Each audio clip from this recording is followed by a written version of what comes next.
Mis padres me llevaron a juicio por comprar una casa. No es broma. El mes pasado, compré mi primera casa, después de 10 años de esfuerzo implacable, de vivir a base de fideos instantáneos, y de apenas gastar un centavo. ¿Y mi recompensa? Una citación judicial, de mis propios padres. Tengo 28 años, y el mes pasado logré lo que pensaba que era el sueño americano, comprar mi primera casa después de 10 años de sacrificio brutal, 10 años de fideos ramen, invitaciones rechazadas, y trabajar hasta que no podía mantener los ojos abiertos. Cuando finalmente obtuve esas llaves, sentí que había conquistado el mundo. Luego, 3 semanas después, encontré papeles del juzgado en mi buzón. ¿Los demandantes? Mis propios padres. Me estaban demandando por comprar mi casa. Dejad que eso cale hondo.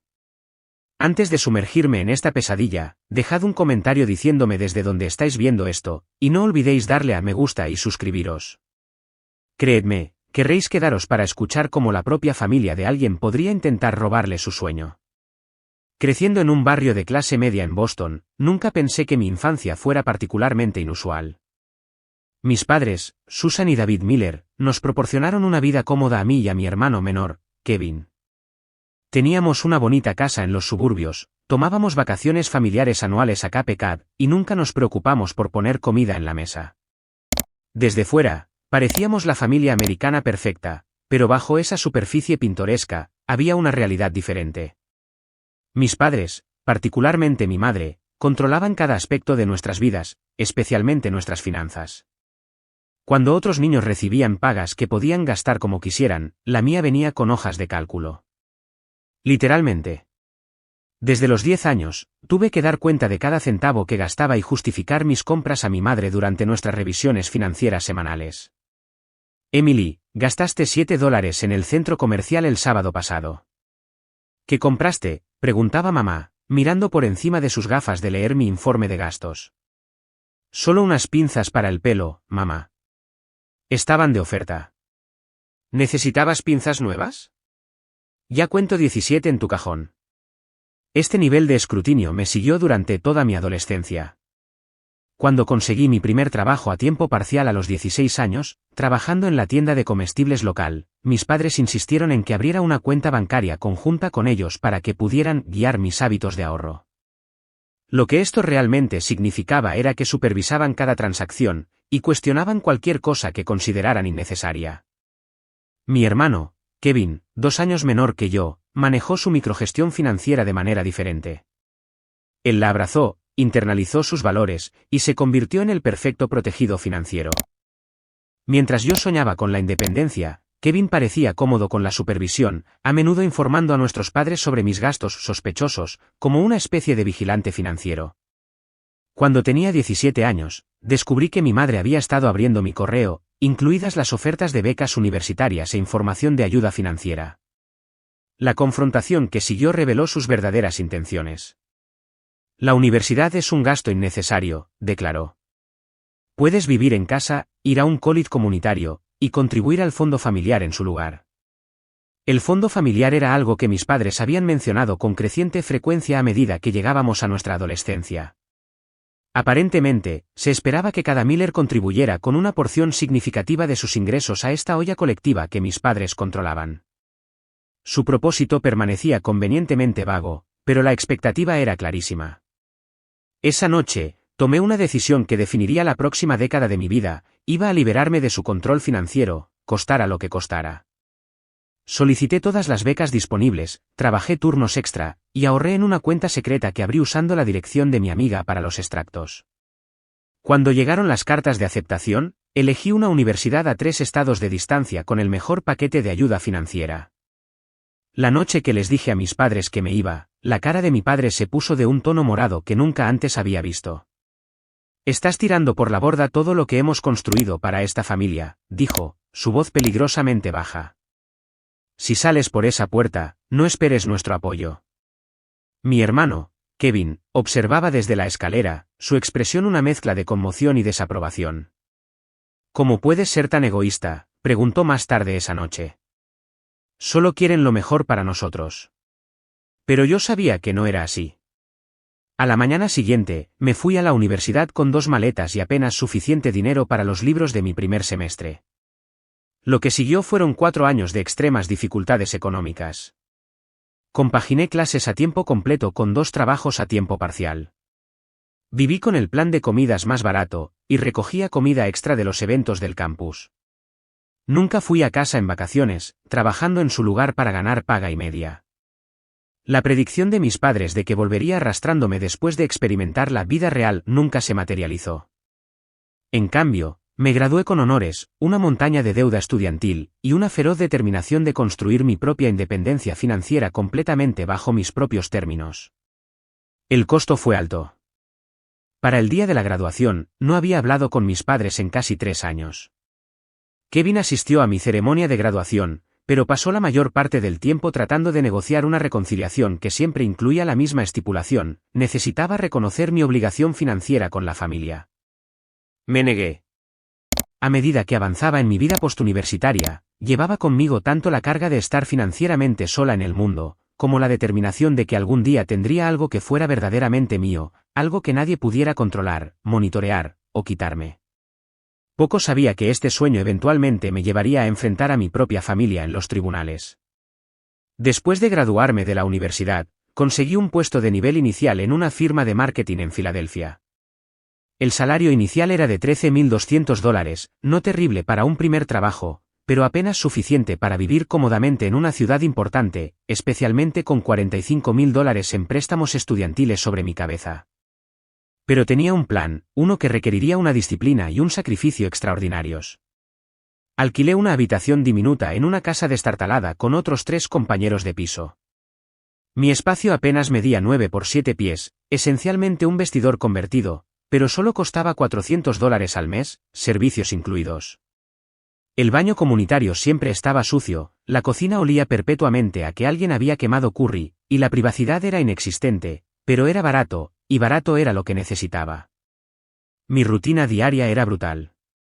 Me despertaba a las 5:30 de la madrugada para viajar usando las opciones de transporte público más baratas, a menudo caminando varias millas para ahorrar en el pasaje del autobús. Mi trabajo principal era de 8:30 a 5:30, pero en lugar de irme a casa, trabajaba en una cafetería local de 6 a 10 de la noche 3 noches a la semana. Los fines de semana no eran para relajarse, eran para mi trabajo en una tienda de ropa, donde trabajaba otras 16 horas. Te vas a quemar, me advirtió mi compañera de piso Megan, quien a menudo llegaba a casa y me encontraba dormida sobre mi portátil en nuestra diminuta mesa de cocina. La vida no es solo ahorrar dinero. Pero para mí, sí lo era. Cada dólar se contabilizaba meticulosamente. Mi presupuesto era una obra maestra de restricción financiera: alquiler $400, contribución de servicios incluida, teléfono $25, el plan prepago más barato, transporte $60, comestibles $120, pagos de préstamos estudiantiles $380, seguro médico $180, internet, dividido entre 4, $15, necesidades varias $50. Eso dejaba aproximadamente $850 cada mes para ahorrar, que transfería automáticamente a una cuenta de ahorros de alto interés en el momento en que llegaba mi cheque. Nunca revisaba el saldo, la tentación de gastar sería demasiado grande. Simplemente confiaba en las matemáticas y seguía adelante. Mis comidas eran una selección rotativa de las opciones más baratas posibles. El desayuno siempre era avena con una cucharada de mantequilla de cacahuete para proteína. El almuerzo era un sándwich de mantequilla de cacahuete y una manzana. La cena era a menudo arroz con frijoles o huevos, o ramen instantáneo aderezado con verduras congeladas. Una vez al mes, me permitía una comida para llevar de $10 como recompensa por seguir el plan. Las invitaciones sociales se convirtieron en una fuente de ansiedad en lugar de placer. Cuando los colegas me invitaban a la hora feliz o los amigos querían ir a conciertos, me convertí en la reina de las excusas. Lo siento, tengo una fecha límite para mi cliente freelance, decía, o estoy cubriendo un turno extra esa noche. La verdad, que no podía justificar gastar $15 en un solo cóctel cuando ese dinero podría ir a mi fondo para la casa, parecía demasiado difícil de explicar. Con el tiempo, las invitaciones disminuyeron, y mi círculo social se redujo a un puñado de amigos comprensivos que estaban de acuerdo con que nuestras reuniones fueran noches de cine en casa donde cada uno traía sus propios bocadillos. Mi vestuario consistía en los mismos 7 conjuntos rotados durante la semana, todos comprados en tiendas de segunda mano o rebajas. Me cortaba el pelo yo misma. Nunca tomaba vacaciones. Mi único lujo era una suscripción mensual de $10 a un servicio de streaming que compartía con mis compañeros de piso. 3 años después de este estilo de vida, recibí un ascenso que aumentó mi salario a $42.000. En lugar de mejorar mi situación de vivienda o relajar mi presupuesto, simplemente aumenté mi tasa de ahorro. Cuando los amigos de la universidad comenzaron a comprar autos nuevos o a tomar vacaciones europeas, seguí enfocada en mi objetivo. El aislamiento fue quizás la parte más difícil. Salir con alguien era casi imposible, no solo por las restricciones financieras, sino porque explicar mi estilo de vida a posibles parejas inevitablemente llevaba a preguntas incómodas. ¿Estás en algún tipo de problema financiero?, preguntó una cita después de que sugerí que nos encontráramos en un concierto gratuito en el parque en lugar del restaurante que él había propuesto. No, respondí, solo estoy ahorrando para algo importante. Pocos entendían la profundidad de mi compromiso, y menos aún estaban dispuestos a adaptarse a mi estilo de vida frugal. Las relaciones rara vez pasaban de la tercera cita. Para el 5.º año, me habían ascendido de nuevo y ganaba $55.000. También expandí mi trabajo freelance, ingresando otros $15.000 anuales. Mis ahorros crecían más rápido ahora, pero mantenía el mismo estilo de vida espartano. La única concesión que hice a mis crecientes ingresos fue mejorar mi seguro médico a un plan ligeramente mejor, después de que un aterrador ataque de bronquitis me dejara con facturas médicas inesperadas. El 7.º año trajo otro hito profesional significativo, una oferta de trabajo de una agencia de marketing más grande con un salario de $72.000. Por primera vez, me permití una pequeña celebración. Pedí comida para llevar y la comí sentada en mi cama, calculando cómo este aumento de ingresos aceleraría mi cronograma. Al final del 8.º año, me había mudado a un puesto de gerencia, ganando $85.000, más aproximadamente $20.000 de mis clientes freelance establecidos.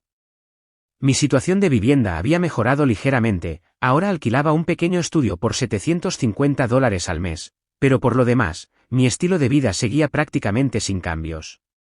Todavía rastreaba cada centavo, todavía rara vez socializaba, todavía usaba la misma ropa hasta que se desgastaba. El sacrificio estaba pasando factura.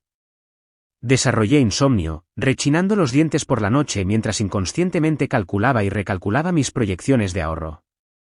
Perdí el contacto con la mayoría de mis amigos de la universidad, que ahora publicaban fotos de sus bodas y baby showers en las redes sociales. Mi hermano, Kevin, se había casado el año anterior. Me enteré a través de la publicación de Facebook de un primo lejano. Pero las cifras en mi cuenta de ahorros, que finalmente me permití revisar después del 9.º año, hicieron que todo pareciera valer la pena. Había acumulado poco más de $320.000. Combinado con mi excelente puntaje de crédito por años de historial de pagos perfecto, finalmente me acercaba a mi meta. A los 10 años, alcancé el objetivo que me había fijado, $350.000 en ahorros. 10 años y 2 meses después de la graduación, estaba lista para comenzar el proceso de búsqueda de casa. La década de sacrificio estaba a punto de dar sus frutos. Con mi meta de ahorro alcanzada, me permití exactamente una noche para celebrar. Compré una botella de champán, no del caro, los viejos hábitos son difíciles de erradicar, y me senté en el suelo de mi estudio, haciendo una lista de barrios a considerar. Por primera vez en una década, sentí que el nudo apretado en mi pecho comenzaba a aflojarse. A la mañana siguiente, comencé a investigar agentes inmobiliarios.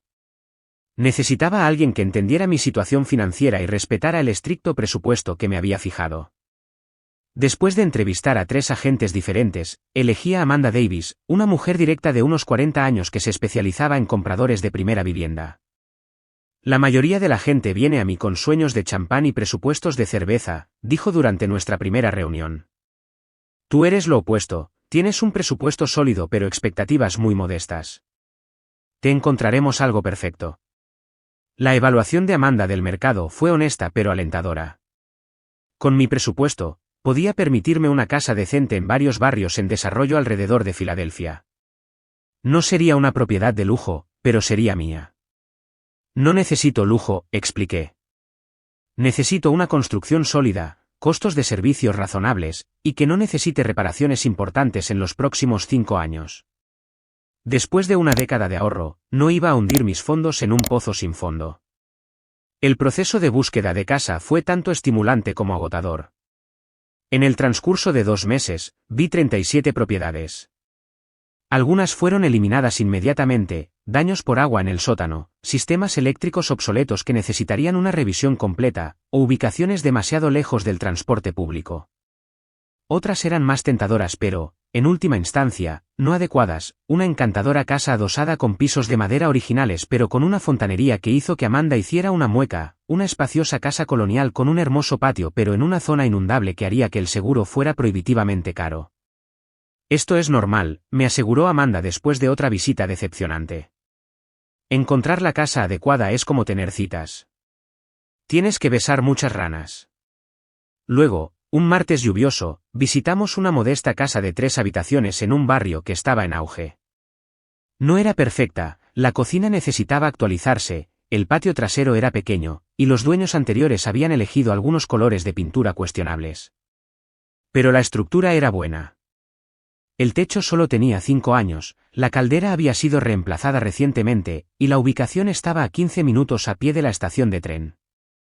Mientras caminaba por las habitaciones, podía imaginar en qué podrían convertirse con algo de pintura y renovaciones simples que podría hacer yo misma con el tiempo. El precio de venta era de $290.000, cómodamente dentro de mi presupuesto, incluso después de reservar fondos para los costos de cierre y un fondo de reparación de emergencia. Quiero hacer una oferta, le dije a Amanda mientras estábamos en lo que potencialmente sería mi oficina en casa. ¿Estás segura? Todavía tenemos 5 casas más para ver esta semana, me recordó. Asentí. Esta se siente bien. Presentamos una oferta de $275.000 esa noche.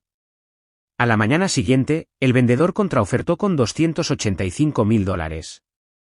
Después de una breve negociación, acordamos $282.000. La inspección no reveló problemas importantes, solo las actualizaciones cosméticas que ya había anticipado. El proceso de aprobación de la hipoteca fue fluido, gracias a mi excepcional puntaje de crédito y mi sustancial pago inicial. Opté por una hipoteca de tasa fija a 15 años en lugar de la estándar de 30 años, otra forma de ahorrar dinero a largo plazo. Las semanas previas al cierre estuvieron llenas de papeleo, llamadas telefónicas, y una creciente sensación de anticipación. Me permití navegar por sitios web de muebles de segunda mano durante mis descansos para almorzar, planeando cómo amueblaría gradualmente mi nueva casa sin romper mi presupuesto. Finalmente, llegó el día del cierre. Me senté en una mesa rodeada de extraños, firmando documento tras documento hasta que se me acalambró la mano. Cuando el agente del vendedor me entregó las llaves, tuve que contener las lágrimas. «Felicidades, propietaria», dijo Amanda, dándome un rápido abrazo. «¿Lo hiciste?» Esa noche, conduje hasta mi nueva casa. Pasé esa primera noche en un colchón inflable en el dormitorio principal, demasiado emocionada para dormir. Hice listas de pequeños proyectos que podría abordar de inmediato: pintar los dormitorios, reemplazar los accesorios del baño, limpiar el sótano ligeramente mohoso. Por la mañana, compraría productos de limpieza y comenzaría a hacer de esta casa mi hogar. Durante las siguientes semanas, mis colegas me felicitaron, aunque pocos entendieron la magnitud de lo que había logrado. Mi amiga más cercana, Rachel, me ayudó a pintar la sala de estar y la cocina, expresando asombro por mi viaje. «No puedo creer que hayas hecho todo esto sola», dijo mientras aplicábamos una segunda capa de azul pálido a las paredes de la cocina. «Sin ayuda familiar, sin herencia, sin pareja con quien dividir los costos, solo tú». Sus palabras me llenaron de orgullo, pero también desencadenaron una comprensión que había estado evitando. Todavía no le había contado a mi familia sobre la casa. A pesar de nuestro distanciamiento, una parte de mí siempre había esperado que lograr este hito pudiera cerrar la brecha entre nosotros. Quizás finalmente entenderían que mi rechazo a su control financiero no era sobre rechazarlos como familia. Después de mucha deliberación, decidí contactarlos. Redacté un breve correo electrónico a mis padres con mi nueva dirección y una foto de la casa, agregando que eran bienvenidos a visitarme si lo deseaban. A Kevin, le envié un mensaje similar con un poco más de información personal, esperando que mi hermano pudiera servir de intermediario. Sus respuestas destrozarían cualquier esperanza de reconciliación y pondrían en marcha eventos que nunca podría haber anticipado. 3 días después de enviar esos correos electrónicos, mi teléfono sonó con el número de mi hermano. Era la primera vez que hablábamos en más de 2 años, y mi corazón se aceleró con nerviosa anticipación. Kevin, qué bueno, ¿qué demonios crees que estás haciendo? Su voz era fría, una ira controlada vibrando en cada sílaba. ¿Yo? ¿Qué? Solo quería compartir mis noticias contigo. ¿Y compraste una casa? ¿Con qué dinero, Emily? La pregunta me confundió. Con mi dinero. He estado ahorrando durante 10 años. La risa de Kevin fue amarga. Claro, porque un trabajo de marketing de nivel inicial paga lo suficiente como para comprar una propiedad en estos días.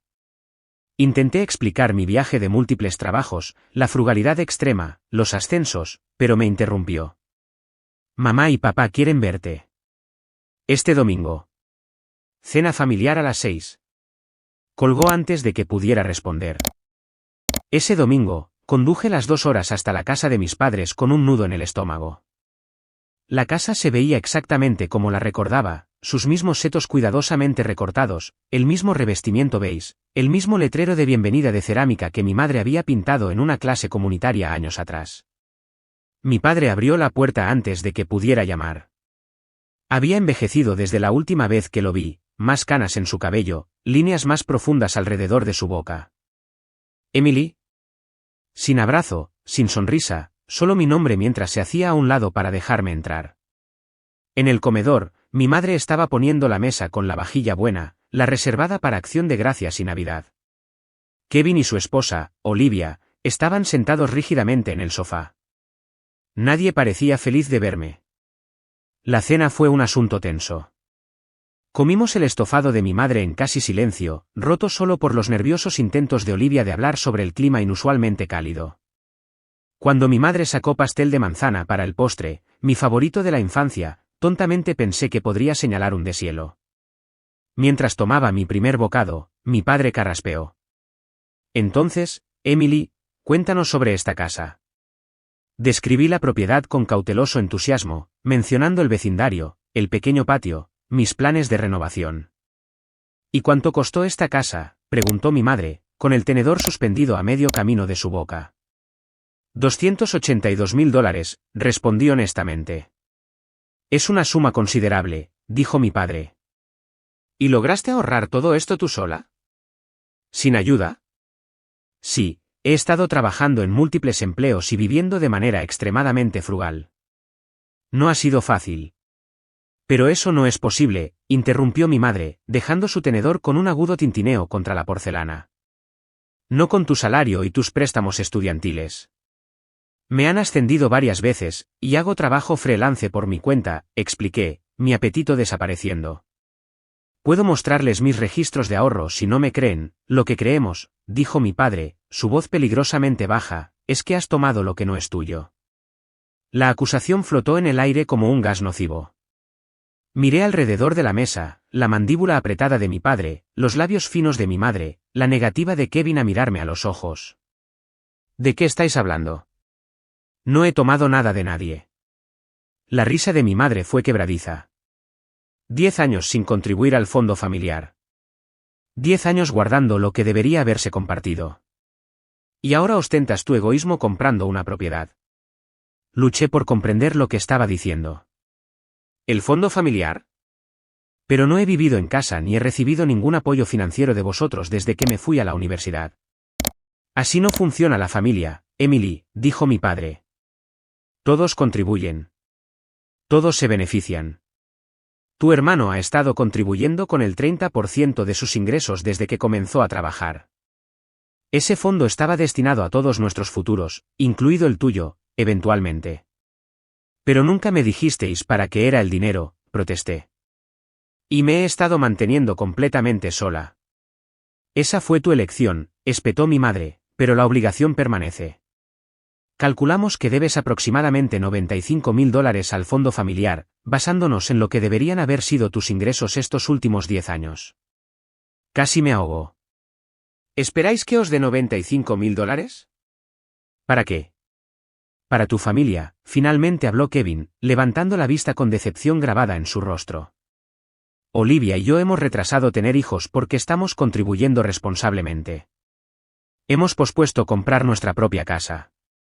Mientras tanto, tú has estado acaparando dinero para ti misma. Eso no es justo, dije, mi voz elevándose. Trabajé en 3 empleos a veces. Viví en una habitación del tamaño de un armario con 3 compañeros de piso. Comí fideos ramen durante años para ahorrar este dinero. ¿Y ahora lo corregirás?, dijo mi padre con firmeza. Venderás la casa, contribuirás con lo que debes al fondo familiar, y podremos dejar atrás este desagradable asunto. Me levanté tan rápido que mi silla se volcó hacia atrás. No venderé mi casa. Ese dinero es mío. Gané cada centavo con un sacrificio que ni siquiera podéis imaginar. El rostro de mi madre se endureció. Entonces no nos dejas otra opción. 2 semanas después, un mensajero entregó documentos legales en mi nueva casa. Mis padres me demandaban por $95.000, alegando que había malversado recursos familiares y violado acuerdos financieros familiares. Exigían que el tribunal impusiera un gravamen sobre mi nueva casa hasta que pagara lo que, según ellos, les debía. Me senté en mi sofá de segunda mano recién comprado, con los documentos legales temblando en mis manos, mientras todo el peso de su traición se derrumbaba sobre mí. La familia con la que había esperado reconectarme no solo me estaba rechazando, estaban tratando de quitarme la única cosa por la que había trabajado una década para lograr. La mañana después de recibir los papeles de la demanda, llamé al trabajo para decir que estaba enferma por primera vez en mi vida profesional. Pasé horas investigando en línea, tratando de entender cómo mis padres podían tener bases legales para demandarme por dinero que yo misma había ganado. Los conceptos que encontré, fideicomisos constructivos, contratos implícitos, obligaciones financieras familiares, me dejaron cada vez más en pánico. ¿Realmente podrían quitarme mi casa? ¿Podría una década de sacrificio ser borrada por algún oscuro principio legal del que nunca había oído hablar? Para el mediodía, me di cuenta de que necesitaba ayuda profesional. No podía permitirme un abogado caro, pero tampoco podía permitirme perder mi casa. Después de llamar a 8 bufetes de abogados y explicar mi situación, encontré a Daniel Evans, un abogado de derecho de familia que ofrecía una consulta inicial gratuita.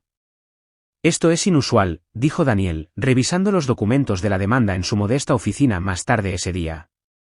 El espacio estaba desordenado pero organizado, muy parecido al propio Daniel, con su traje arrugado pero sus ojos agudos. ¿Es siquiera legal?, pregunté. No me han dado dinero desde que tenía 18 años. ¿Cómo pueden afirmar que les debo algo? Daniel se reclinó en su silla. Están reclamando algo llamado fideicomiso constructivo, esencialmente argumentando que hubo un acuerdo implícito de que contribuirías a este fondo familiar. Están diciendo que tu capacidad para ahorrar dinero solo fue posible gracias a las ventajas que te dieron, criarte, educarte, inculcarte disciplina financiera. Pero eso es lo que se supone que deben hacer los padres, protesté. Estoy de acuerdo, pero el derecho de familia puede complicarse. La buena noticia es que su caso parece basarse principalmente en apelaciones emocionales en lugar de fundamentos legales sólidos. La mala noticia es que defenderte no será barato ni rápido. El anticipo de Daniel era de $3.500, dinero que había destinado para pintar el exterior de mi casa. Escribí el cheque con mano temblorosa, el primer gasto importante no planificado en más de una década. Durante las siguientes semanas, Daniel me ayudó a preparar mi defensa. Recopilamos todos los registros financieros que tenía, extractos bancarios, recibos de sueldo, declaraciones de impuestos, documentando mis ingresos y patrones de ahorro durante los últimos 10 años. Contacté a antiguos compañeros de piso que podían testificar sobre mi estilo de vida frugal, empleadores que podían verificar mis múltiples trabajos, incluso la oficina de ayuda financiera de la universidad para obtener registros que demostraran que no había recibido apoyo parental. Mientras tanto, la demanda estaba pasando factura emocional. Tenía problemas para dormir, a menudo despertándome con un sudor frío por pesadillas en las que volvía a estar sin hogar. Perdí peso, mi ropa colgaba holgadamente en mi ya delgada figura. Mis compañeros de trabajo notaron mi distracción, pero no podía decidirme a explicar que mis propios padres estaban tratando de quitarme la casa. 6 semanas después de recibir la demanda, tuvimos nuestra primera comparecencia ante el tribunal, una audiencia preliminar donde ambas partes presentarían argumentos iniciales. Al entrar en el juzgado, vi a mis padres y a Kevin sentados en un banco en el pasillo. Mi madre vestía su ropa de iglesia, un vestido azul conservador y un collar de perlas. Mi padre llevaba su único traje, el que usaba para funerales y bodas. Parecían padres respetables y preocupados, exactamente la imagen que querían proyectar. No me reconocieron cuando pasé. Dentro de la sala del tribunal, su abogado, Richard Price, era un hombre imponente de unos 60 años con un traje perfectamente entallado y un aire de absoluta confianza. Mientras hablaba con el juez, pintó un cuadro de padres que lo habían sacrificado todo por sus hijos, solo para que una hija se negara egoístamente a participar en el colectivo financiero de la familia. Los Miller crearon un fondo familiar al que todos los miembros contribuyen, su señoría, explicó el señor Price con suavidad. Esta ha sido una tradición familiar, discutida explícitamente desde que sus hijos eran adolescentes. Kevin Miller ha contribuido fielmente con su parte. Emily Miller no solo se negó a contribuir, sino que ha utilizado recursos familiares, incluida la educación financiera y el apoyo que recibió durante sus años formativos, para amasar en secreto una fortuna para ella sola. La jueza, una mujer mayor llamada jueza Thompson, me dirigió su aguda mirada. ¿Y usted afirma que no existía tal acuerdo, señora Miller? Daniel se puso de pie. Su señoría, mi clienta reconoce que sus padres mencionaron un fondo familiar, pero nunca hubo ningún acuerdo de que ella contribuiría. Más importante aún, ha sido financieramente independiente desde los 18 años, sin recibir apoyo de sus padres durante la universidad ni después. El dinero que ahorró fue ganado enteramente a través de su propio trabajo duro, a menudo trabajando en 3 empleos simultáneamente mientras vivía en viviendas deficientes para maximizar sus ahorros. La jueza revisó algunos de los documentos que habíamos presentado. Usted afirma haber ahorrado $350,000 para el pago inicial de una casa mientras trabajaba en empleos de nivel inicial. Sí, su señoría, respondí, encontrando mi voz. Puedo documentar cada dólar que gané y ahorré durante la última década. Impresionante, si es cierto, reflexionó, antes de volverse hacia el abogado de mis padres. Señor Price, ¿qué evidencia tiene de este presunto acuerdo más allá de la afirmación verbal de la familia? El señor Price presentó varias pruebas, tarjetas de cumpleaños que había enviado años atrás mencionando ser orientada a la familia, un ensayo de secundaria que había escrito sobre responsabilidad financiera, fotos familiares que mostraban lo que él llamó una unidad muy unida con valores compartidos. Me pareció endeble, pero la jueza Thompson lo asimiló todo sin revelar sus pensamientos. Este caso requiere un examen más detallado, dijo finalmente. Estoy programando una audiencia completa para el próximo mes. Mientras tanto, no se impondrán gravámenes sobre la propiedad de la señora Miller, pero se le ordena no vender ni refinanciar la propiedad hasta que este asunto se resuelva. Al salir de la sala, sentí un alivio momentáneo de que mi casa no estuviera en riesgo inmediato, pero la batalla estaba lejos de terminar.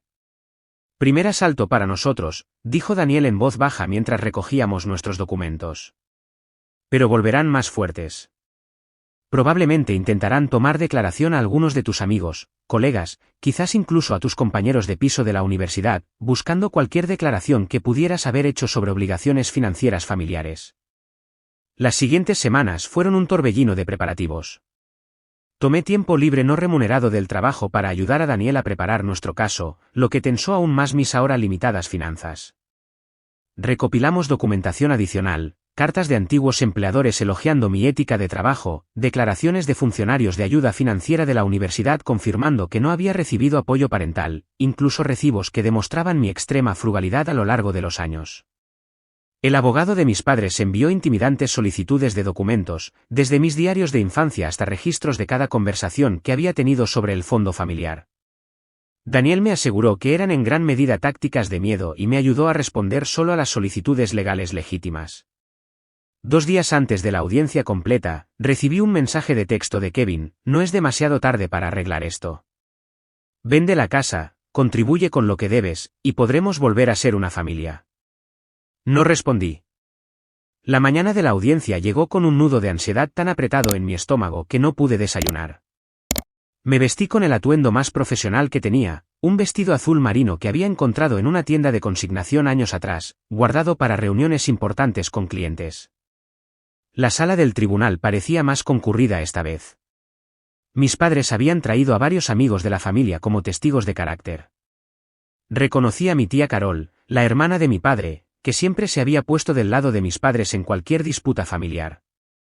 Estaba el pastor Green de su iglesia, y los Jones, vecinos de toda la vida que me habían visto crecer. De mi lado de la sala se sentaban dos antiguos compañeros de piso que habían accedido a testificar, mi primera jefa, Jennifer, de la firma de marketing, y Rachel, mi amiga más cercana, que me había ayudado a pintar mi nueva casa. El contraste no pasó desapercibido, familia contra familia elegida. La audiencia comenzó con el testimonio de mis padres. Mi padre habló sobre la filosofía financiera de larga data de la familia, afirmando que se había comunicado claramente a ambos hijos desde una edad temprana. Siempre enseñamos a nuestros hijos que la familia es lo primero, dijo solemnemente. Los recursos financieros deben compartirse para el bien colectivo. Emily entendía este principio, simplemente eligió rechazarlo cuando le convino. El testimonio de mi madre fue más emotivo. Describió los sacrificios que habían hecho por mi educación, la sabiduría financiera que habían tratado de impartir, y su desconsuelo por mi traición. Solo queremos lo que es justo, dijo, secándose los ojos con un pañuelo. Kevin y Olivia han retrasado formar su familia para cumplir con sus obligaciones. Emily necesita hacer lo mismo. Su abogado presentó fotografías ampliadas de cenas familiares, reuniones festivas, y mi graduación de secundaria, intentando establecer la imagen de una familia unida y convencional con valores y expectativas compartidos. Introdujo registros financieros que mostraban las contribuciones regulares de Kevin al fondo familiar y las contrastó con mi ausencia de contribuciones. Cuando fue nuestro turno, Daniel comenzó con una pregunta directa a mi madre. Señora Miller, usted afirma que Emily tiene la obligación de contribuir al fondo familiar basándose en los beneficios que recibió mientras crecía. ¿Es eso correcto? Sí, por supuesto. ¿Y diría usted que proporcionar comida, refugio, educación y orientación son cosas que los padres están legalmente obligados a proveer a sus hijos? Mi madre se movió incómoda. Bueno, sí, pero, entonces, ¿está buscando una compensación financiera por cumplir con sus obligaciones legales como padres? Eso no es, está tergiversando mis palabras, protestó mi madre. Daniel pasó a mi padre. Señor Miller, ¿le proporcionó algún apoyo financiero a Emily durante sus años universitarios? Ella eligió asistir a una costosa universidad fuera del estado en contra de nuestro consejo, respondió mi padre con rigidez. La habríamos apoyado si hubiera seguido nuestro plan financiero. Entonces, eso es un no, aclaró Daniel. ¿Y desde su graduación universitaria, le ha proporcionado alguna ayuda financiera de cualquier tipo? ¿Vivienda? ¿Seguro médico? ¿Pagos del coche? No, pero, gracias. Eso es todo lo que necesitaba establecer. Mi antigua compañera de piso, Megan, testificó a continuación, describiendo nuestras estrechas condiciones de vida y mi extrema frugalidad. Emily nunca comía fuera, nunca compraba ropa nueva, trabajaba todo el tiempo. Solíamos preocuparnos por ella porque nunca hacía nada divertido. Todo era trabajar y ahorrar, trabajar y ahorrar. Jennifer, mi primera jefa, habló sobre mi ética de trabajo. Emily siempre era la primera en ofrecerse como voluntaria para horas extras. Asumía proyectos que nadie más quería por la compensación adicional. Muchas veces la encontré trabajando durante el almuerzo o quedándose hasta tarde sin siquiera reclamar las horas. Cuando fue mi turno de testificar, me sentí extrañamente tranquila.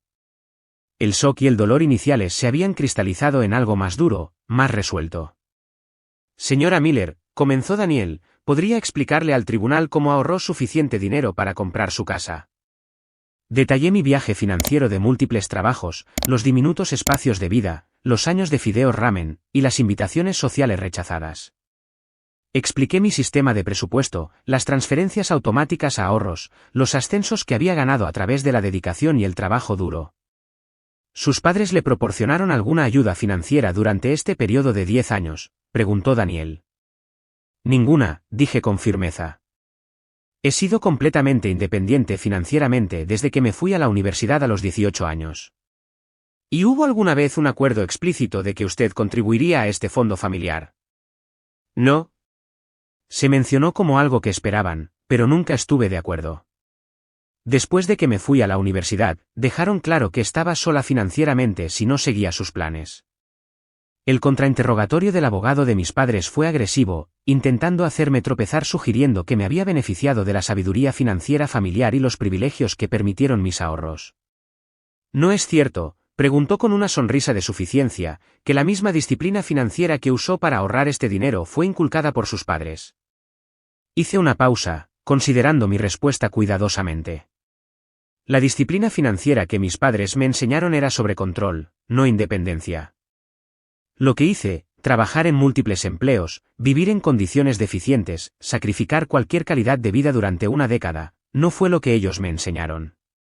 Eso, lo aprendí por mi cuenta, por necesidad. El punto de inflexión llegó durante el nuevo testimonio de mi madre. Intentando fortalecer su caso, cometió un error crítico. Emily siempre ha sido financieramente irresponsable, afirmó. En la universidad, constantemente pedía dinero para emergencias. La ayudamos en numerosas ocasiones. Daniel se abalanzó. Señora Miller, usted testificó previamente bajo juramento que no proporcionó ningún apoyo financiero a su hija durante la universidad. Ahora afirma que sí lo hizo. ¿Qué declaración es verdadera? Mi madre se sonrojó, buscando ayuda en su abogado. Bueno, podría haber habido algunos pequeños préstamos. ¿Tiene registros de estos préstamos? ¿Recibos? Transferencias bancarias, presionó Daniel. Era efectivo, dijo mi madre débilmente. La familia no guarda recibos. No más preguntas, dijo Daniel, sentándose con un satisfecho asentimiento hacia mí. En su declaración final, la expresión de la jueza Thompson no reveló nada. Revisó la evidencia presentada, señaló las contradicciones en el testimonio de mis padres, y reconoció la sustancial documentación de mi viaje financiero independiente. Este tribunal no encuentra evidencia de ningún acuerdo legalmente vinculante que requiera que la señora Emily Miller contribuya al fondo familiar de sus padres. El dinero que ahorró fue ganado a través de su propio trabajo, sin apoyo ni contribución parental.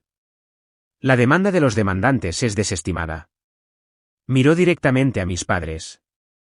Señor y señora Miller, si bien las familias pueden tener sus propias expectativas internas, este tribunal no puede y no hará cumplir presuntos acuerdos que no tienen base legal y parecen tratarse principalmente de control en lugar de un genuino bienestar familiar.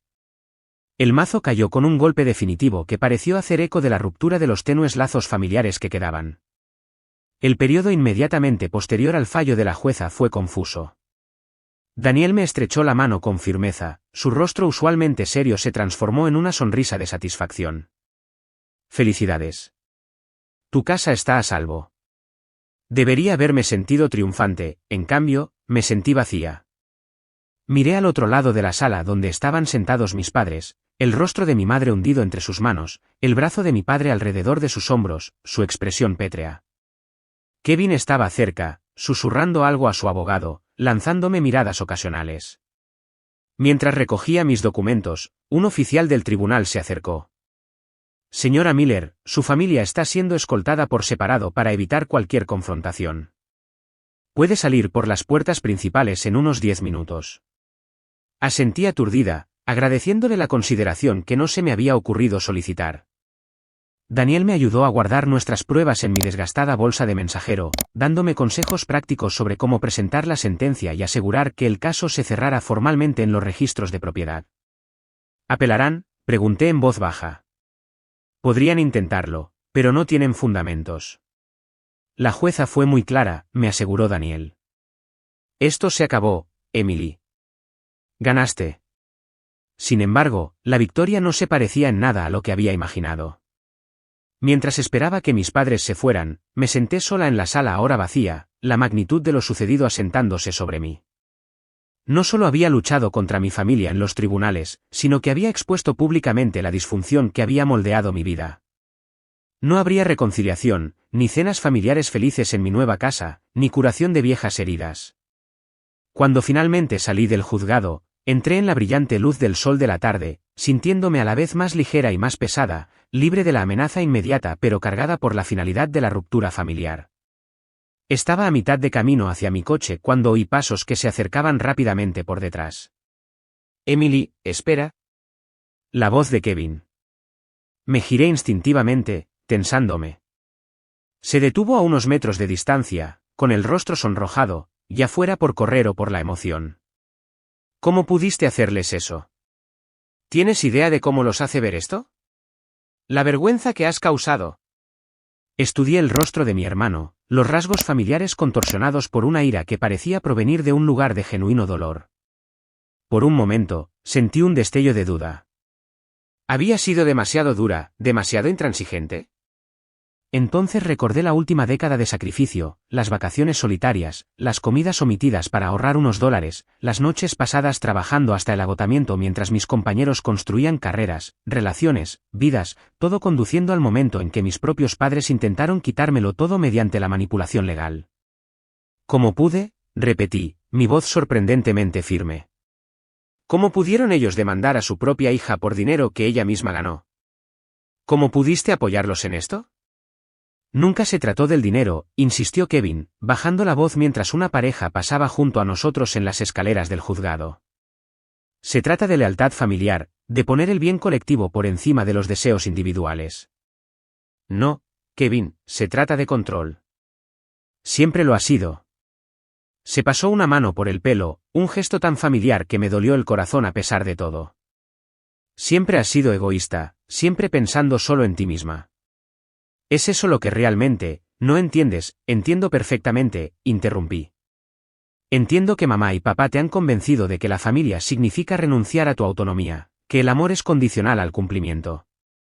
Eso no es familia, Kevin. Eso es control. Su rostro se endureció. Te crees mucho más inteligente que todos los demás, tan independiente. Pero cuando estés sola en esa casa que compraste con tu precioso dinero, ¿quién estará ahí para ti? ¿A quién le importará? La pregunta dio en el blanco, sondeando el miedo que me había atormentado durante años de ahorro solitario. Pero ahora tenía una respuesta. Personas que me aman sin condiciones, dije en voz baja. Amigos que apoyan mis sueños en lugar de tratar de poseerlos. Esa es la familia que he construido mientras tú estabas ocupado siendo el hijo perfecto.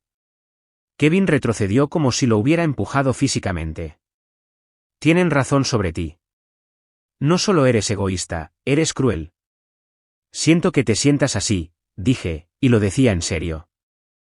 Mi puerta siempre está abierta si alguna vez quieres tener una relación que no esté definida por las reglas de mamá y papá. Pero no me disculparé por construir una vida bajo mis propios términos. Se dio la vuelta sin decir otra palabra, caminando rápidamente hacia el estacionamiento donde presumiblemente esperaban nuestros padres. Lo vi irse, el último hilo frágil que me conectaba con mi familia biológica rompiéndose con cada paso que daba.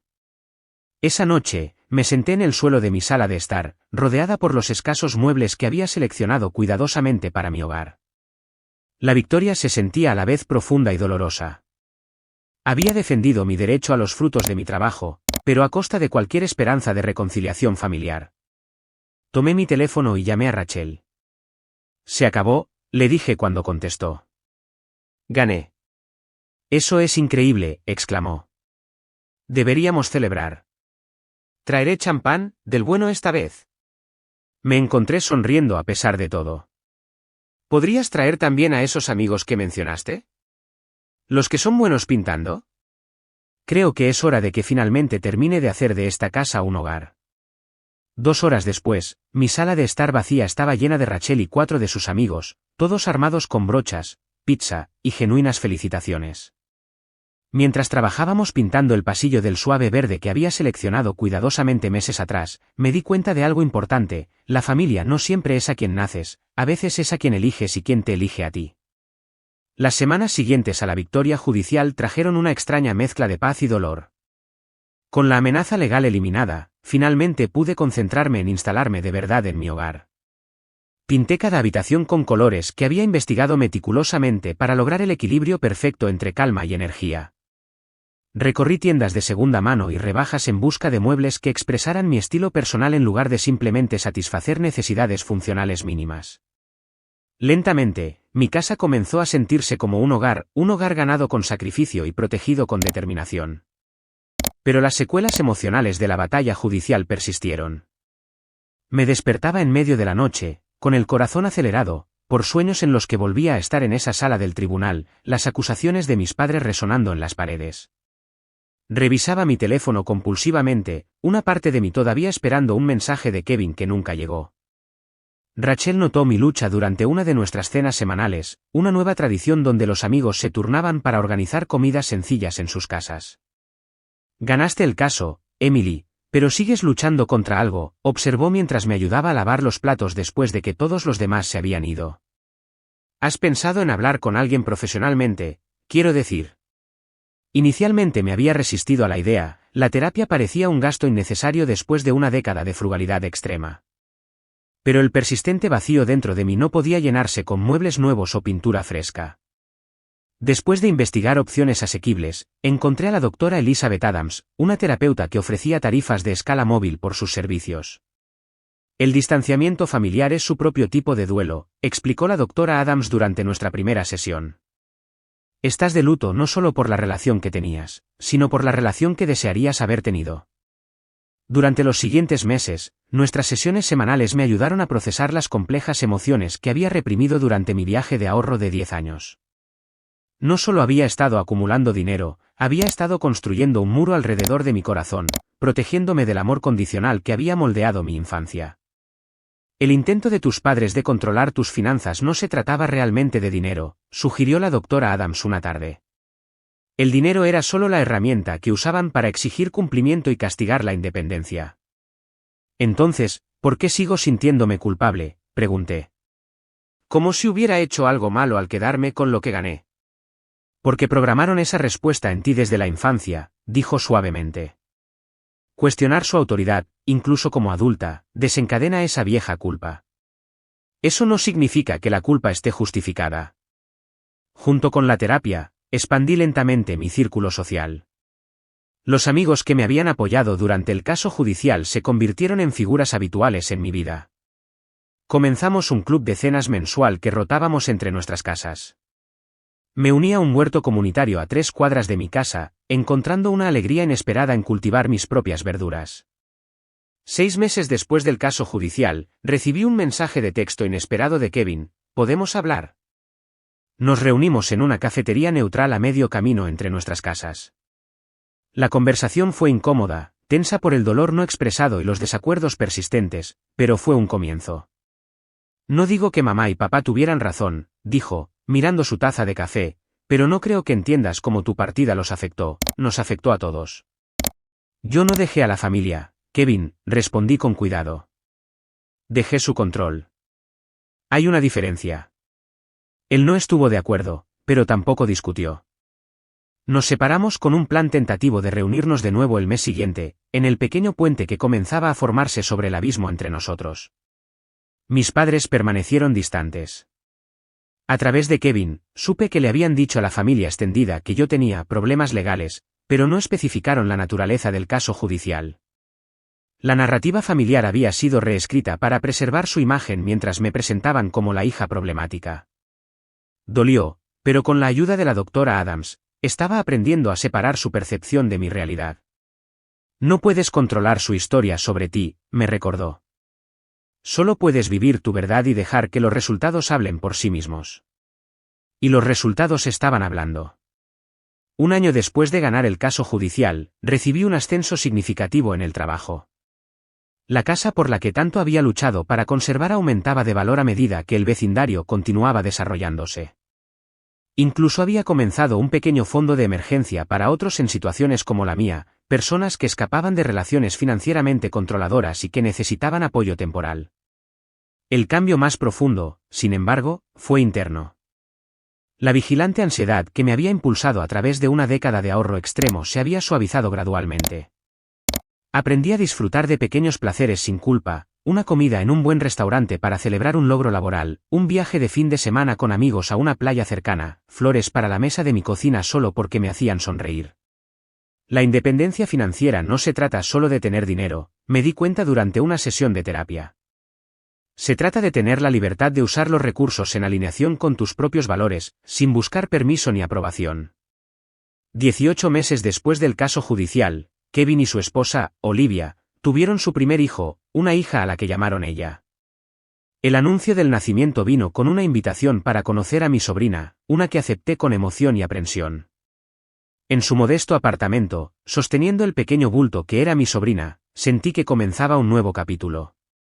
Kevin y yo habíamos establecido límites cuidadosos en torno a temas como el dinero y nuestros padres, creando una relación frágil pero creciente, independiente de la dinámica familiar que nos había separado. «Tiene tu nariz», le dije, sonriendo a la cara dormida de ella. «Pobre niña», bromeó él, un destello del hermano que recordaba de antes de que el dinero y el control se interpusieran entre nosotros. En cuanto a mis padres, la distancia permaneció. Les envié una tarjeta con el nacimiento de mi sobrina, expresando alegría por la nueva incorporación a la familia. No respondieron directamente, pero tampoco la devolvieron, una diminuta grieta en el muro entre nosotros que algún día podría permitir que pasara más luz. 2 años después de comprar mi casa, organicé una fiesta de aniversario de la casa, invitando a los amigos que se habían convertido en mi familia elegida.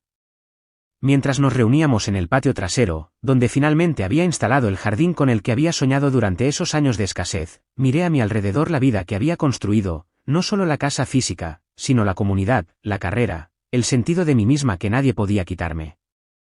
Rachel levantó su copa para un brindis. Por Emily, que nos enseñó a todos que el hogar no es solo un lugar que compras, sino un espacio que creas con coraje y perseverancia. Más tarde esa noche, cuando los últimos invitados se marcharon, me senté sola en el columpio de mi porche, un regalo de cumpleaños de mis amigos, y reflexioné sobre el viaje que me había traído hasta aquí, la década de sacrificio, la dolorosa confrontación familiar, el continuo trabajo de sanación. La lección más difícil no había sido cómo ahorrar dinero o cómo defenderme en los tribunales, había sido aprender que a veces las personas que más deberían apoyarte son aquellas con las que necesitas establecer los límites más firmes, que la verdadera familia se define no por la sangre o la obligación, sino por el respeto y el apoyo incondicional, que la independencia financiera y emocional no es egoísta sino necesaria para relaciones auténticas. Mi casa se alzaba sólida a mi alrededor, albergando no solo mi yo físico, sino la persona en la que me había convertido a través de la adversidad, una persona que conocía su valor, que entendía la diferencia entre sacrificio y rendición, que reconocía que lo más valioso que poseía no era la propiedad, sino la libertad que representaba. ¿Alguna vez has tenido que enfrentarte a la presión familiar para seguir tu propio camino? Me encantaría escuchar vuestras historias en los comentarios de abajo. Recordad que vuestros sueños merecen la pena luchar por ellos, incluso cuando los más cercanos no lo entienden. Si esta historia resonó contigo, por favor, dale a me gusta, suscríbete, y compártela con alguien que pueda necesitar escuchar que está bien crear límites, incluso con la familia.